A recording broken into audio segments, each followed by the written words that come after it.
Bon, vous avez peut-être remarqué que ça fait plusieurs leçons que je résiste à la tentation de nous amener un petit peu plus loin dans la neurotransmission avec les synapses chimiques. Mais je veux être sûr auparavant que vous soyez bien à l'aise avec la notion d'excitabilité et la notion de potentiel d'action. Alors, ce que je voudrais faire pour l'instant, c'est illustrer la réflexion qu'on a par rapport au potentiel d'action au niveau du cœur. Dans le cœur, les cellules sont des cardiomyocytes. Alors, nous avons joué un petit peu à démonter les mots pour bien les comprendre. Cardio, le cœur, myo, musculaire, cyte, cellule. Et les cardiomyocytes sont donc les cellules du cœur. Alors, les cellules du cœur ont une membrane, comme les autres cellules, et ce sont des cellules excitables. Et dans cette membrane, on va trouver des canaux qui sont un petit peu particuliers. Donc je dessine la membrane comme on a eu l'habitude de représenter la double couche phospholipidique. Et dedans, voici un canal d'un type dont on n'a pas encore vraiment parlé. Le type général, c'est un canal voltage dépendant, mais c'est aussi un canal ligand dépendant. Ce sont les canaux qu'on appelle HCN. Donc les canaux HCN sont des canaux qui sont sensibles à l'hyperpolarisation, mais aussi à un nucléotide cyclique. Par d'autres cours, vous connaissez déjà l'AMP cyclique, et c'est bien de ceci qu'il s'agit. Vous l'avez noté en anglais CAMP ou en français AMP avec un petit c en indice, l'AMP cyclique. Donc ces canaux sont des canaux ioniques. Sont des canaux, nous allons les considérer comme des canaux sodiques.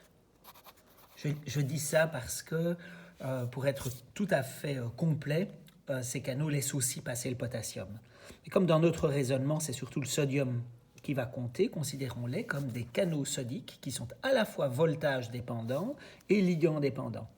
Le voltage, ce n'est pas comme le canal sodique voltage dépendant que nous connaissons, qui est sensible à un certain niveau de dépolarisation. Celui-là est sensible à un certain niveau d'hyperpolarisation, mais il est aussi ligand dépendant, et en particulier à l'AMP cyclique.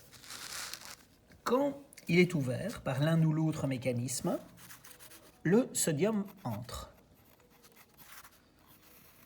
Et ce mécanisme est donc en jeu dans l'hyperpolarisation qui peut suivre un potentiel d'action. Mais il peut aussi être en jeu quand on est en présence d'AMP cyclique. Ça fait que dans les cardiomyocytes, et en particulier dans les cellules qu'on appelle pacemakers, c'est-à-dire celles qui vont donner un rythme, vous connaissez le mot pacemaker parce qu'on peut fabriquer aussi des pacemakers artificiels, c'est-à-dire des donneurs de rythme qu'on peut placer chez des personnes qui ont des problèmes de rythme cardiaque. Mais nous tous, nous avons le cœur qui bat grâce à un mécanisme faiseur de rythme, pacemaker, qui se trouve dans certains cardiomyocytes, dans certaines cellules cardiaques. Et ces cellules permettent donc, dans certaines conditions, l'entrée de sodium. Alors, si on part du potentiel de repos, mettons-nous à moins 70 millivolts, et que les canaux HCN sont activés, on va vers une dépolarisation. On considère cette modification du potentiel qui est due à un courant de sodium, l'entrée de sodium, c'est un courant. Et ce courant s'appelle le drôle de courant en anglais. Donc I, c'est l'abréviation qu'on utilise souvent en physique pour caractériser le courant, et on dit IF. Ce n'est pas à lire comme le mot if, si en anglais, c'est vraiment le courant F, et F pour funny.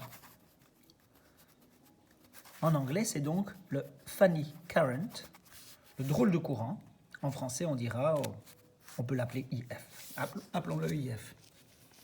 Donc ce IF entraîne une dépolarisation. Et une fois que cette dépolarisation atteint le seuil de moins 40, comme dans les autres cellules excitables que nous connaissons, comme dans les neurones, qu'est-ce qui se passe?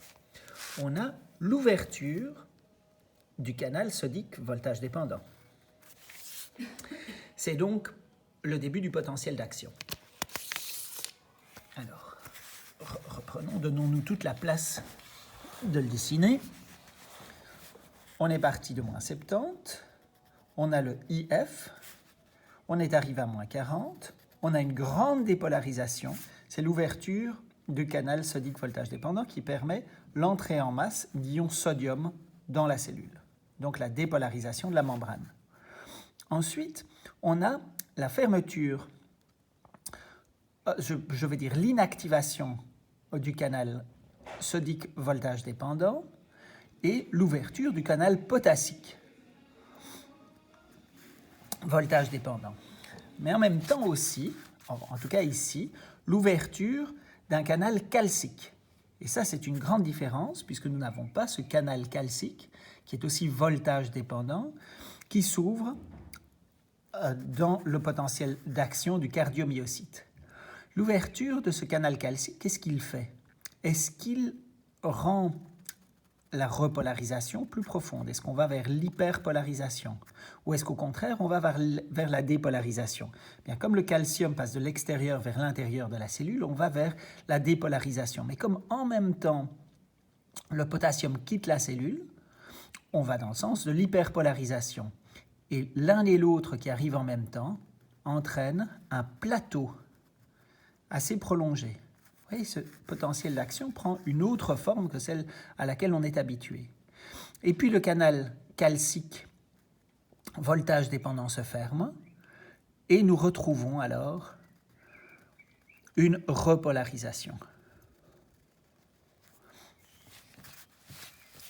Donc ça, c'est la forme du potentiel d'action du cardiomyocyte, le potentiel d'action cardiaque. On a d'abord ce drôle de courant, IF, qui est dû à l'entrée de sodium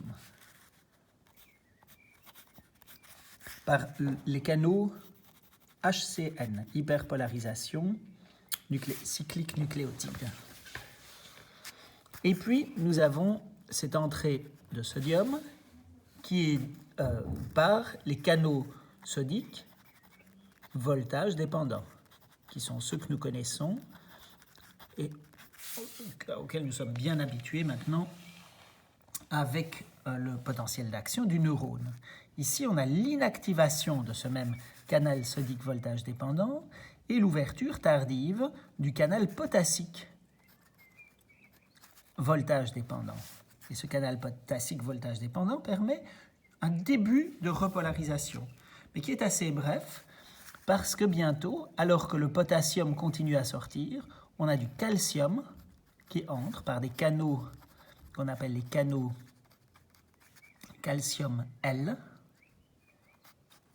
L pour ouvert pendant longtemps, longue durée, long term calcium channel, donc des canaux calciques L, c'est-à-dire des canaux calciques qui sont ouverts pendant longtemps et qui permettent cette phase de plateau ici.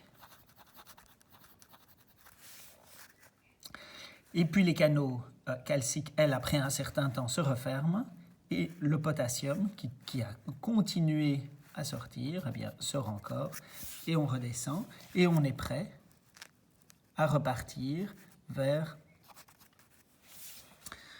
ce drôle de courant, le IF. Vous voyez, donc ça c'est la structure du potentiel cardiaque. Vous voyez que le potentiel d'action cardiaque dure beaucoup plus longtemps que le potentiel d'action du neurone. Et pendant cette période-ci, on a la contraction du muscle cardiaque. Pendant cette période-ci, le muscle cardiaque est décontracté. Dans d'autres cours, vous verrez que cette contraction cardiaque, et appelons-la ici par son nom, c'est la systole, alors qu'ici, on a la diastole.